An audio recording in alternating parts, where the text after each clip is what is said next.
안녕하세요. 오늘 파헤쳐볼 이야기는 바로 이 디스플레이 산업의 패권을 둘러싼 아주 치열한 전쟁입니다.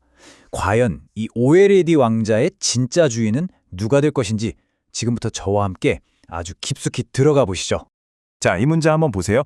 LCD는 중국, OLED는 한국. 지난 20년간의 글로벌 디스플레이 판도를 아마 이보다 더 간단하고 명확하게 요약할 수는 없을 겁니다. 모든 이야기의 시작점이라고 할 수 있죠. 그런데 최근에 정말 재밌는 일이 하나 있었어요. 중국의 대표 전자기업이죠. TCL이 아주 야심차게 프리미엄 OLED 모니터를 내놨는데 글쎄 여기에 들어간 핵심 부품, 바로 그 패널이 경쟁사인 한국의 LG 디스플레이 제품이었던 겁니다. 아니, TCL은 자체적으로 패널을 만드는 자회사까지 둔 세계적인 기업인데 말이죠. 진짜 이례적인 일이에요. 바로 여기서 오늘의 가장 핵심적인 질문이 나옵니다. 아니 대체 왜 세계적인 기업이 그것도 바로 옆에서 싸우고 있는 경쟁사로부터 가장 중요한 부품을 사와야만 했을까요? 이 미스터리를 푸는 게 오늘 이야기의 핵심입니다. 자, 이 질문에 대한 답을 찾으려면요. 시간을 좀 거슬러 올라가야 합니다. 현재를 제대로 이해하려면 먼저 과거에 있었던 LCD 시장의 전쟁부터 알아봐야 하거든요. 이 타임라인을 보시면 흐름이 한눈에 들어오실 거예요. 2000년대까지만 해도 이 시장은 일본과 한국이 꽉 잡고 있었죠. 그런데 2010년대 들어서면서 상황이 급변합니다. 중국이 어마어마한 정부 지원을 등에 업고 그냥 말 그대로 돈을 쏟아부으면서 LCD 공장을 짓기 시작한 거죠. 결국 이 무시무시한 가격 경쟁, 치킨 게임에서 밀려난 한국과 일본 기업들은 후퇴를 선택할 수밖에 없었습니다.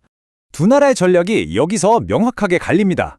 중국이 물량과 가격으로 LCD 시장을 그야말로 초토화시키는 동안 한국은 과감하게 LCD라는 전쟁터를 떠나서 다음 전쟁터, 바로 차세대 기술인 OLED에 모든 역량을 집중하는 선택을 한 겁니다. 네, 바로 이 OLED. 이게 LCD랑은 완전히 다른 게임이었던 겁니다. 그리고 바로 여기서부터 오늘 이야기의 실마리가 풀리기 시작해요. OLED는요, 다들 아시겠지만 스스로 빛을 내는 유기물을 쓰기 때문에 구조부터가 LCD보다 훨씬 복잡하고요. 이걸 불량 없이 높은 품질로 대량 생산하는 건 정말 어려운 기술입니다. 특히나 고성능 제품으로 갈수록 그 기술 격차는 그냥 하늘과 땅 차이로 벌어지게 되죠.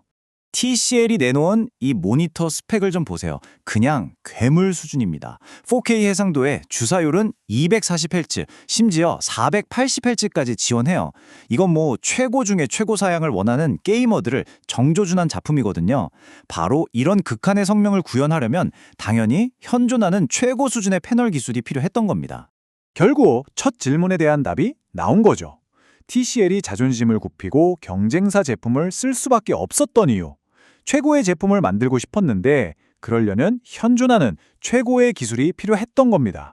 그리고 그 기술은 지금 이 순간 한국에만 있었던 거예요. 이게 바로 현재 디스플레이 기술 패권의 현주소를 보여주는 명백한 증거입니다. 자, 그런데요. 여기서 정말 중요한 포인트가 나옵니다. 이 기술 격차가요. 완전히 새로운 그리고 어마어마한 시장을 열어버렸다는 겁니다.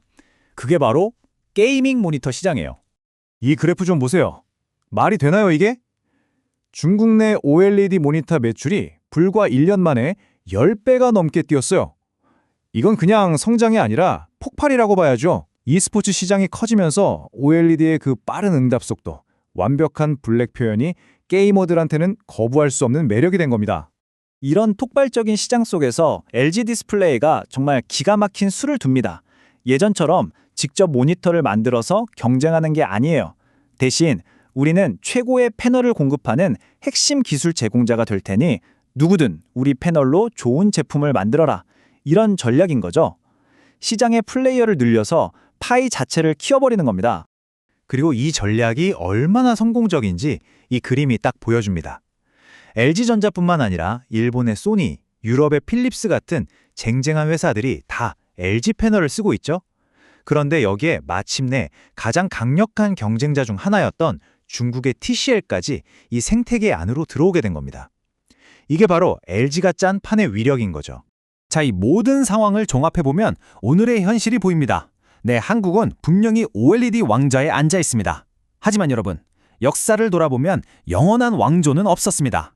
당연히 중국이 이걸 그냥 보고만 있진 않겠죠. LCD 때 그 성공 공식을 그대로 가져와서 BOE와 CSOT 같은 기업들이 막대한 자본과 정부 지원을 바탕으로 지금 이 순간에도 맹렬하게 OLED 기술 격차를 따라오고 있습니다. 그럼에도 불구하고 딱 한 가지 팩트는 변하지 않습니다. 이 말처럼 지금 현재 디스플레이 기술의 가장 높은 정상, 그 능선 위에는 수많은 위기를 극복하고 기술을 쌓아 올린 한국 기업들이 굳건히 서 있다는 사실이죠.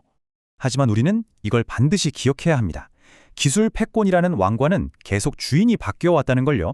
일본에서 한국으로, 그리고 LCD 시장에선 한국에서 다시 중국으로. 이 싸움은 끝난 게 아니라 어쩌면 잠시 숨을 고르고 있는 것뿐일지도 모릅니다. 네, 오늘날 OLED 시대의 주인공은 분명 한국입니다. 하지만 기술의 세계에서 영원이라는 단어는 존재하지 않죠. 과연 다음 세대 디스플레이 전쟁의 승자는 누가 될까요? 그 답은 아직 그 누구도 알 수 없습니다. 재미있게 보셨다면 구독, 좋아요, 알림 설정까지 꼭 눌러주세요.